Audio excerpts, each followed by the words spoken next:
Cat TV is celebrating 30 years of community media. Help support Cat TV's next 30 years by becoming a member today. Your membership will help us continue covering meaningful, local content.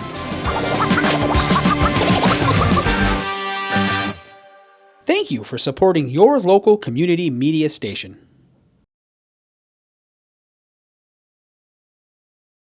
Tonight to the Southwest Law Supervisory Union Policy Drafting Committee. It is Monday, September the 12th.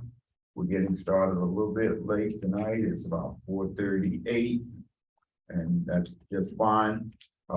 Technical issues, trying to get all these things ironed out because we moved from the old building to the new building, and then trying to get everybody with new emails and vice versa. So we expect to have some properties. What I'm going to do is go through the agenda for the night, and if we need to make changes, we'll do just that. The first thing on the agenda tonight is public comments. The second item is minutes from June 6th, an update on the policy 5510 equity policy. Update on policy 5020 transgender non-conforming student proposal. And then we got policy 5090 on just talk about interrogation and search of students by law enforcement. We have two policies that you probably got in your lineup that we're going to move to future consideration is what I want to do is 5085 search and seizure, and 5087 threat and disruption of the school operation. I want to move those for future consideration. We gotta have we're still working on some things with legal with those. The one on the interrogation, that one was removed from the agenda because it.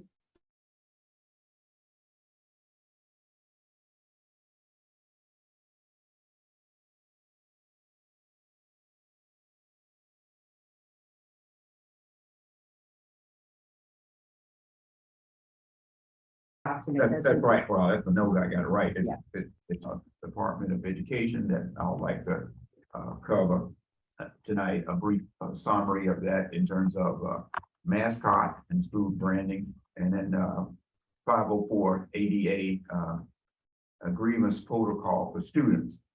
We also have in our minutes, we had a follow-up, we had a comment that a question that someone asked for the public, and we were signing that.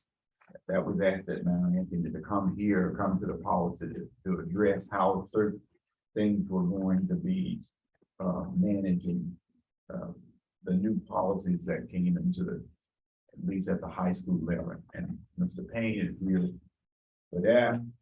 And then we have the tracking sheets. And the next thing will be future policy meeting.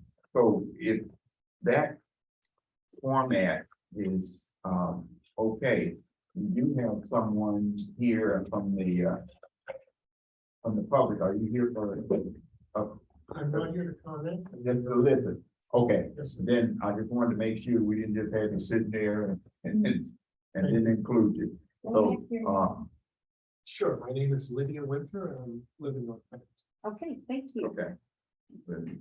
Thank you for coming. So that's the agenda. We'll try to go through that as quick as possible. Now, wanted after public comments, and then in the minutes portion of that, I'll have Tim address that at that point, which will be the second item. So at this point, I'd like to ask, are there any public comments?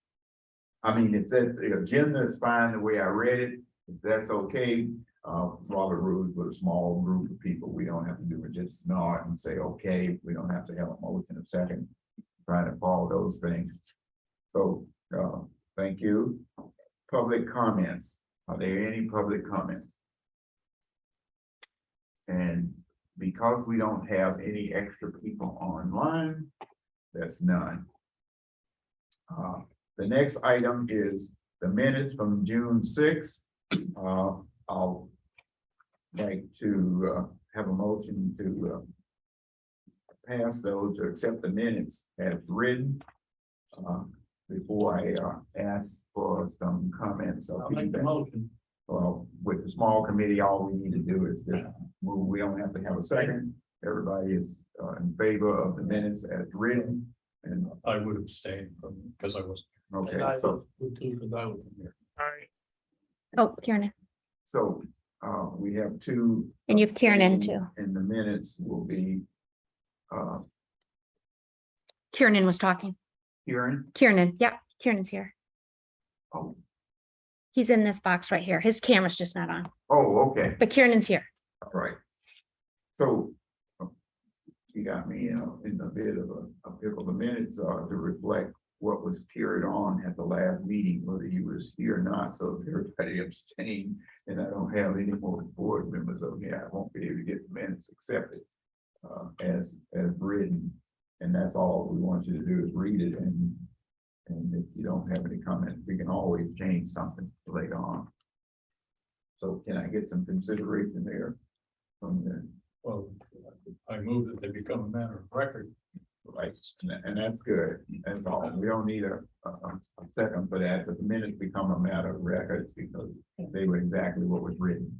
And so with that, I'd like to go then to Mr. Payne. There was a question concerning the You want to do the equity one first? equity policy. I'm sorry, we'll do it that way. Yep. The equity policy proposal is the format. There was a question about Yeah. the formatting and having footnotes in and out of the at the bottom or at the end of the policy.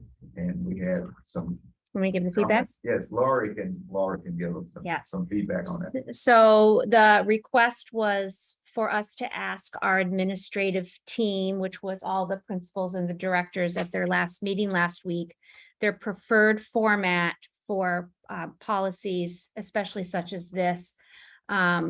We asked all the administrators if they would prefer to have the footnotes at the bottom as they were recommended by the School Board Association, or at the end. And it was unanimous, and Mr. Payne was there, that they would prefer to have the footnotes at the bottom so they could use them as reference when they were looking at the details in the policy. Okay, well, I don't have anybody on from Sandgate, from Arlington. That was a question that they were bringing up and addressing. Jackie can't be here tonight either, but we'll follow up again. But anyway, we wanted to follow the format that all the administrators thought it was very helpful for them to be able to manage the policies with the notes on the same page, which they are referenced. Is that correct? So that they can easily see what it is that they need to look up. That takes care of policy 5510. The next policy was 5520, transgender transformation of student proposal. That was the safety issue, the question about locker room that someone called in and had a question, at least at Mount Anthony board. And so we forward that question on to this board, and then from Mount Anthony to have a response to that. Basically, the policy is a required policy, and what's in there is per the requirement as written to be equity, but it was a question about implementation. And we can have Mr. Payne, is that you would need to talk about that? Right. So let me start off with at the high school, we follow the directions as given by the Agency of Education in supporting students. I would start with communication, encouraging staff to have conversations with their students so students feel like they are in a safe environment. If they have requests for an alternative placement or a consideration of where they will change to prepare for class. That question was raised in the comment I remember the last meeting. I want to be really clear that students are not required to change to participate in PE classes at the high school, as folks might think about as we did in the past. So students can come to class wearing clothing that just allows them to move freely and participate in activities. So the idea that you are required to go and get dressed in a different outfit is not the expectation. One. Two, if a student was to approach staff and says, look, I would like to have access to a space for changing. The staff works with students, so considering a different space, a private space, stalled space, all those things are available to students and they can work through staff for that. So that's a communication piece. Also, I think it's important for the comment that was made previously, public comment about safety. We do have staff that monitor changing spaces so that, and it's for a variety of expectations, not simply the things that may have been raised in this conversation, so that the kids are being timely, they get dressed, they're moving along, and protection for all students. So we do have adults available for supervision, both sides of the changing rooms, for those spaces. And then lastly, I would just, I appreciate the need for public comment, but I would encourage the community very strongly to avoid making assumptions about what they think students, how students will behave in a public space, such as a locker room. Comments made in a public space can actually make it less safe for students to participate in school. If you continue to just put out assumptions about how you think students will behave. So I just encourage the public, if we're going to have conversations about this, to reach out to the school. Happy to share information that we're sharing here.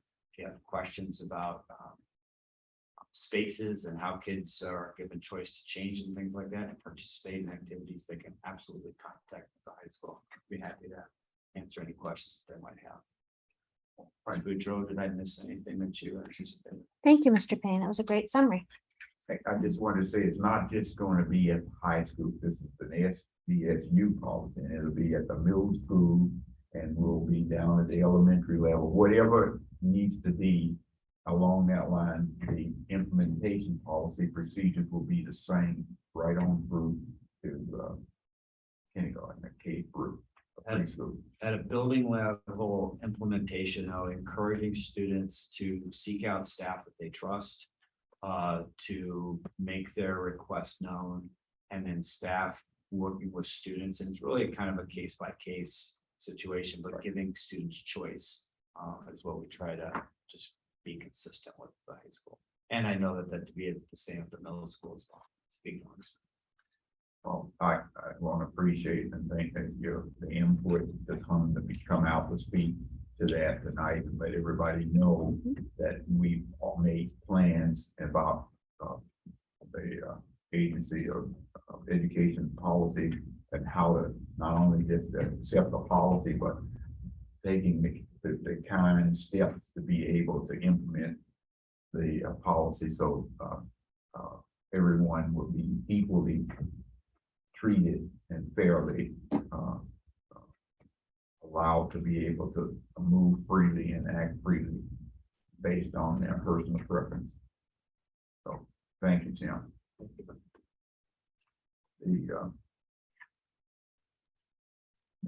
Okay, we took off 5090 because it's going around, and it went around through everybody's except Sandgate, and Sandgate's on a quarterly basis. That's what was there. We moved 5085 and 5087. The Vermont School Board had policy number F2, non-discriminatory mascot school brand policy, that they were insisting that we put into place. And this policy deal with the fact that the school districts are to provide a welcome and positive and inclusive learning environment to all students by prohibiting the use of discriminatory school bannering, branding, so which determines the education experience of a member of all the communities,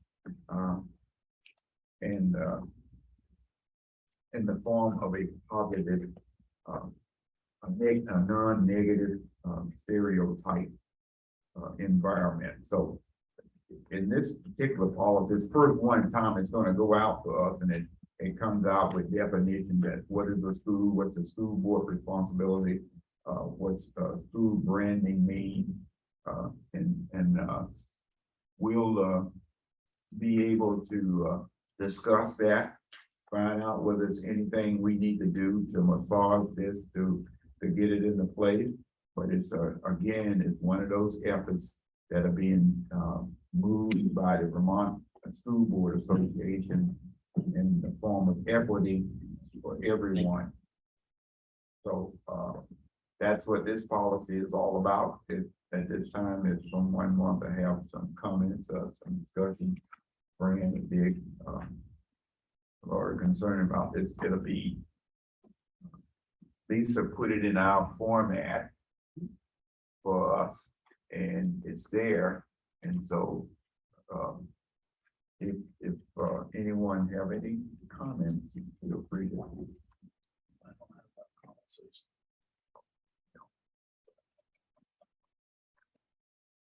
That policy, I can give you that mark up here for that.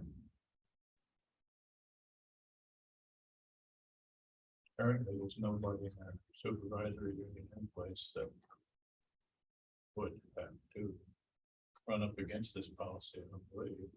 No, we don't. I mean, our mascot and also other things that we have in place, but I don't know, but we wanted to make sure everybody is aware that we have something out there to be able to have a non-discriminatory mascot and school bannering.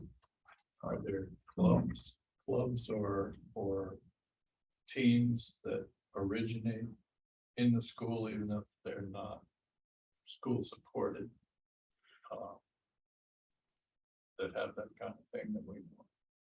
The first thing that comes to mind is the chess club, which probably isn't going to have something like that. Clubs or organizations that I'm not aware of. meet in the school. Everything is following, I mean, this, since we don't have anybody else on that, Robert Rude said, yeah, when you raise your hand when you want to speak, so that everybody know, because the people out there, but we don't have it online on Zoom, so. Well, just Kiernan, you've got Kiernan. Oh. Sure. Oh, this is Leon. The only thing that I know is everything is following alphabetically with the school name and logo, Patriots and so forth along that line. So I don't know of anything else anywhere else in the district that may be an issue or concern, but we do, we need to have this required policy in place. If somebody came up with that. Karen, if you have any comments? I mean, I don't think it's gonna nearly. So, but I mean, it's good to know. I know that's a lot of the schools are now looking at that kind of non-discriminatory mascot going forward and stuff like that. So I have no comments. Okay, thank you. Okay, yeah. Would this, just a question, would this mean like if somebody wanted to change the name of the Mount Anthony School, so would that refer to that also, or my off base a little bit? No, I mean, you see all over the country if people are changing the names of their school because they think it's the name is discriminatory or whatever, and I mean, is this basically what this is getting into? that's basically what they're saying, that the policy of non-discriminatory mascots. And so I mean, we have one at the school. I mean, if this school was changing the name or had something associated with that, then we. Yeah, I'd say people should move on and stop some of the nonsense. That's what I think. I think it really far out there, but that's my opinion. Yep.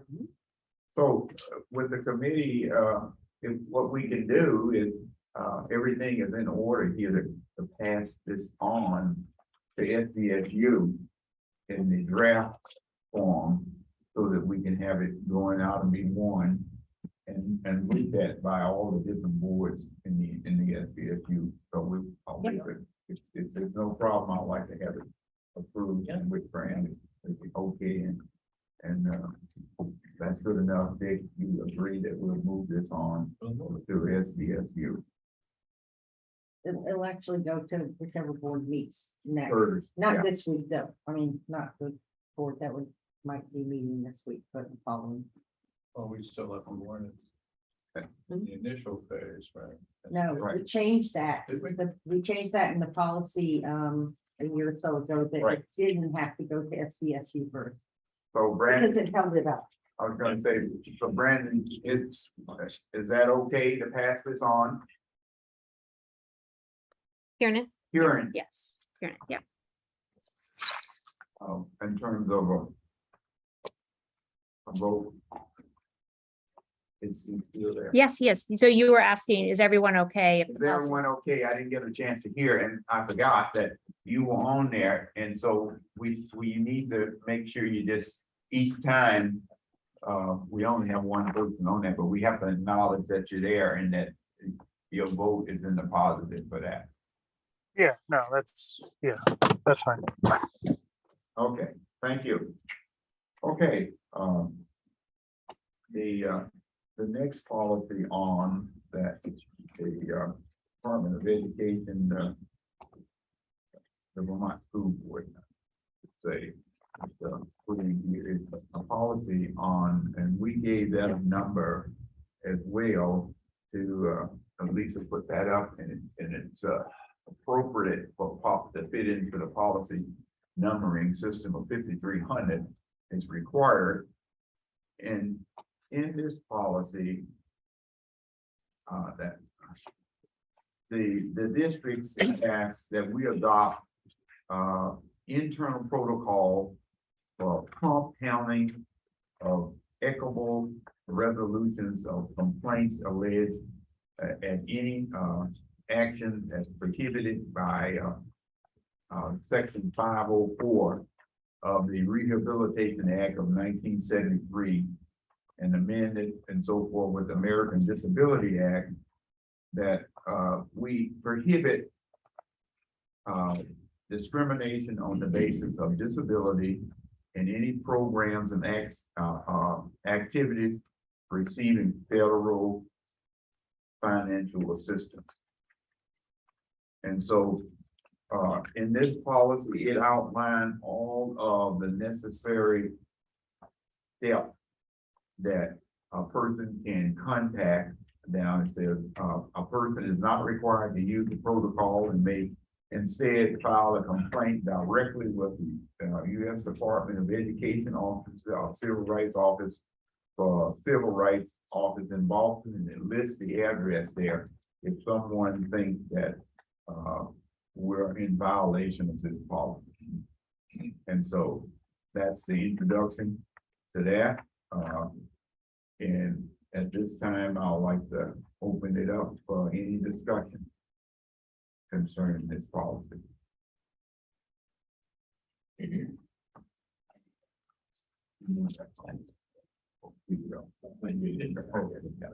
you. Welcome.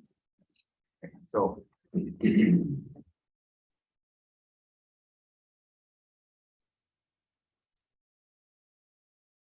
And the floor is open. If anyone wants to make a comment, if not, I'll give you a minute or two to look over things, but I read through it and I thought it was pretty well put together.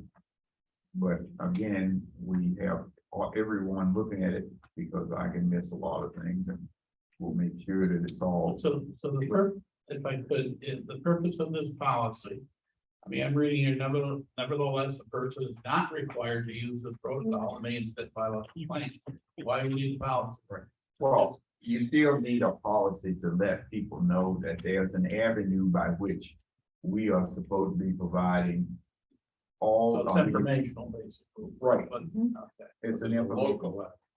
Yeah, it's a local avenue for us for everyone to know that there is an avenue that we are supposed to be acting a certain way in the school, by the school administration and education.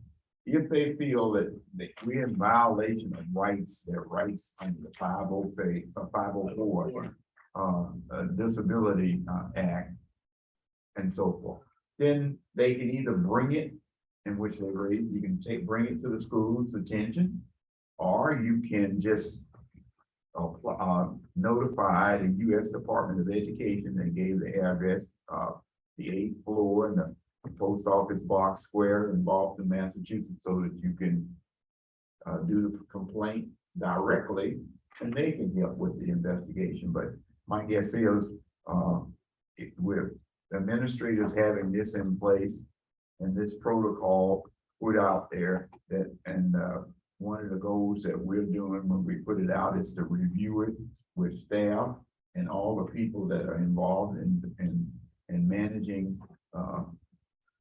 students or adults with the that falls up under this particular policy will be following that. And so, and we'll do everything we can that's within the guidelines of these policies to make that happen.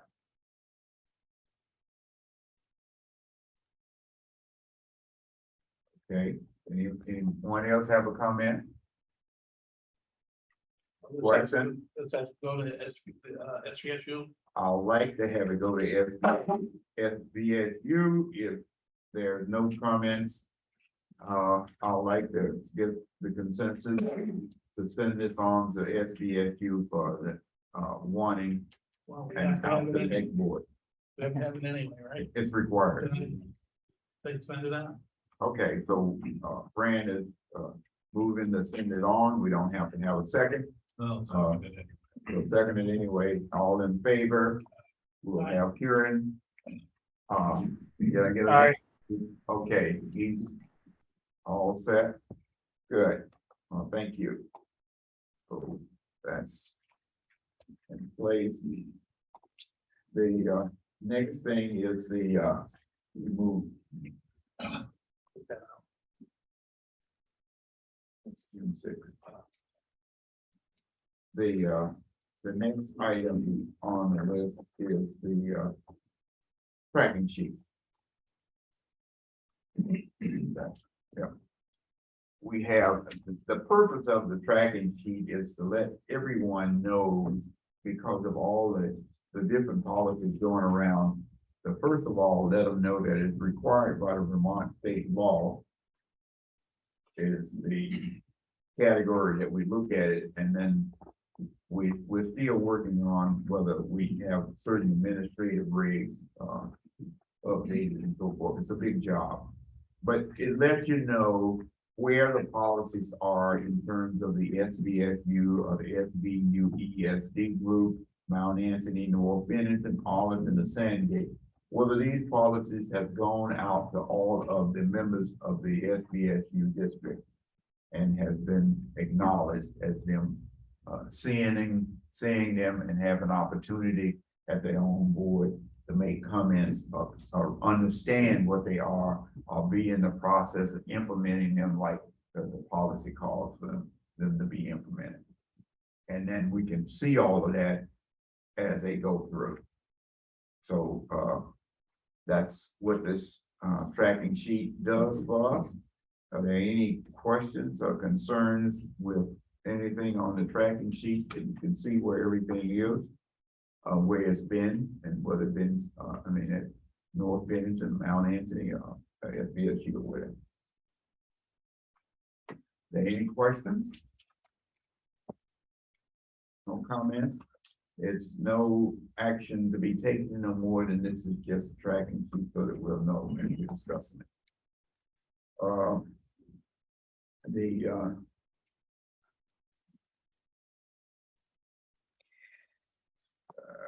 Let's see. The FYI. FYI. Yep. For future consideration, we have those. Did you want to do the attendance thing under FYI? The attendance under FYI? Oh, that's right. I'm sorry. That's right. Laura, you can fill us in. That's the FYI is you pull that up in terms of the COVID we made some changes, and then now we're trying to go back to do some things. So Laura, tell us what that. Yes, I'm very excited that we are moving in a direction. So the administrative regulations to the attendance policy were updated last year at this policy committee meeting, right in September. We shared what the COVID attendance, admin regs were that we would follow for the year based on the guidance, that we were following from the Department of Health. I'm excited to say that this year we only have a one-line addendum in the policy. And it's based on our guidance from the Vermont Department of Health. And it just says students are required to isolate per the Vermont Department of Health instructions and will be excused, and it just lists the code. So compared to a multi-paragraph section of our administrative regulations, our addendum is one line, one sentence long. So we're headed in the right direction, which is exciting. And that's an FYI because it's in the administrative regs, and so we wanted to just bring that forth to know that that's a change, not to the policy, but to administrative regs. Thank you, Laura. The last item on there is that the committee for October the 12th, it will be our next meeting, and hopefully everyone can make that. We'll have those particular items that we move down for future considerations. We'll keep working on those. We invite the school and the parents, the other board members to look at our policies on the SVSU website. Look at the things that we're doing throughout the district and to see whether we have policy and procedures in place to make them plain and clear, and whether we need to review them. And so if you forward that information to me in terms of a policy that we have in place that you think that there need to be some clarification to it, I mean, we'll be more than happy to look at that. And if there's a procedure that we think that may not clearly match to the policy, we'll be more than happy to look at that. So there were a bunch of things that the Vermont School Board Association is starting to put in place for boards to try to make sure that they look at what it is that we have in terms of policies out in place and how we are looking at the results and how they're being interpreted by the school and administrators, and whether the results of what they say they should be out there based on what these policies have in place. So we suppose that in terms of board, just fairly but rigorously decide whether that what we have in place is adequate to do the job and is doing the job. So that was for the board members to be able to look at those things. That's all I have.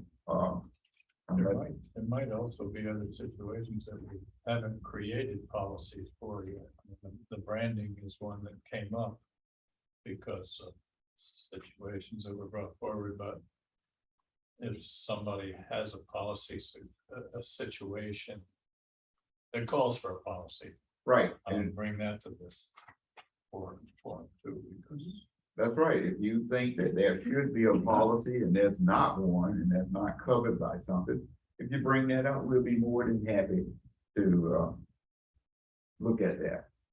So I just wanted to make sure that that was our portion, that we're reaching out to the community. The board members, elected board members, is a liaison for that, but we actually take information from actually students, parents, and industry or whatever like, in terms of knowing, setting some directions to go on and have it reviewed at the policy committee, and then having it accepted and accepted by all of the schools in the district. With that, and if there's nothing else, I would like to have someone make a motion that we so move. and the meeting has been moved and second, and so all in favor, aye. If there, Aye. you know that Karen, he did say it aye, and so there's no one abstain or reject. I want to thank you for coming out tonight. We're gonna continually work with the new move to try to get everybody with the right emails and the right things in place so that we can be more effective, but we really want to work to be in person. So, Thanks, everybody. Cat TV is celebrating 30 years of community media. Help support Cat TV's next 30 years by becoming a member today. Your membership will help us continue covering meaningful, local content.